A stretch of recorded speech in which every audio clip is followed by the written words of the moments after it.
So welcome to this lesson where we are going to touch on a number of things, including the concept of yield, later realized principle, the Haber process. So let's get straight into it. So the amount of products that you form in a chemical reaction is called yield. So we have two types of yield. We have what is called the actual yield, which can be measured in grams or moles. Also, I have the theoretical yield, which is what we expect from our stoichiometric calculations. So let's see how these two are related. So let's suppose you react hydrogen and oxygen in that ratio 2:1, which is 2 grams and 16 grams. You're supposed to get, in theory, 18 grams of water, if you still remember the law of conservation of mass.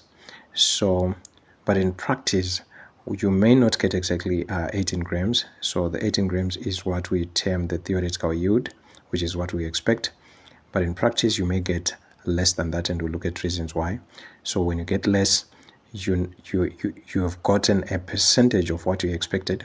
So we must be able to calculate that percentage, in which case you simply say 15 divided by your 18 times 100, and you get the percentage of what you expected that you got.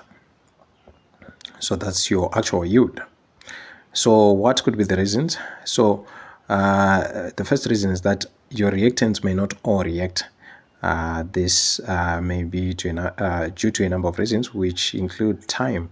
Maybe you didn't give enough time for the reactant for the reaction to reach completion, or it may be that there wasn't enough energy.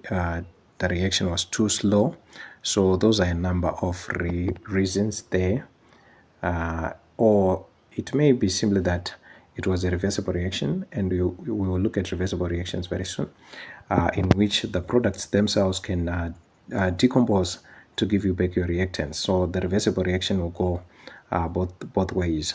It may be that the reversible reaction has reached its point, which is called chemical equilibrium, dynamic equilibrium, such that the concentrations are no longer changing. It has reached that point where it cannot go any further to form more of your product. Okay, for example, here, if you reacted nitrogen and hydrogen, there will come a stage when the nitrogen and hydrogen, the concentrations of nitrogen and hydrogen do no longer change, because the reaction would have reached dynamic equilibrium. So like I was saying, you can also come to a stage where your nitrogen will start to decompose. Your ammonia will start to decompose to give you back your nitrogen and hydrogen. It may be because the product that you forms react to form other products. For example, it may be the products or the reactants. So if one of your reactants can react with something else in a different reaction, then the amount that you put in there may not all react to form the desired product. So for example, your nitrogen might react with oxygen to give you your nitrogen oxide instead of giving you ammonia. So you may not get as much ammonia as you expected because some of your reactants are reacting. It's also possible that the product itself might react in a side reaction in which the amount that you collect at the end is not exactly what you expected, because some of the product reacted in a different reaction. So it may also because you are forming a gaseous product which diffuses into the atmosphere. It may be due to filtering. You are forming a product, and you have to filter off part of the reactants that wouldn't have reacted. So as you filter off, you might lose some of the product. For example, if you were to collect water, but you have to filter off some solids, then some of the water may be left in the walls of the beaker, may be left on your filter paper, and some will be left in the product itself, in the solid itself that you're trying to filter off. So the amount of the liquid that you're going to collect is not exactly as you expected. So that's the same. You will get the same problem if you wanted to collect your solid. So part of the solid might be left behind on the filter paper. So We said reversible reactions go both ways. So the first type of reaction that you're introduced to when you start to talk of reactions is the type of reactions that go one way. So that's an example there. Carbon plus oxygen to give you carbon dioxide. But that's an example where you have a reversible reaction, which is a forward reaction and a backward reaction. So in the forward reaction, you have your ammonium chloride there decomposing to form ammonia and hydrogen chloride. But in the backward reaction, you have your ammonia reacting with the hydrogen chloride to give you ammonium chloride. So both reactions are possible. So at the beginning, it's important to note here that these reactions happen at different rates. So usually your forward reaction is going to be faster because at the beginning of the reaction, you have a large amount of ammonium chloride in this case, such that most of it will decompose to give you your ammonia and your hydrogen chloride. So the backward reaction is not possible at this stage because none of the products would have formed such that they react to give you back your ammonium chloride. So your forward reaction is very fast at the beginning, but later on the backward reaction will start to speed up because you're now forming the products which are now starting to react to give you back your ammonium chloride. So the backward reaction will start to speed up slowly until eventually the two reactions happen at the same speed, they even out.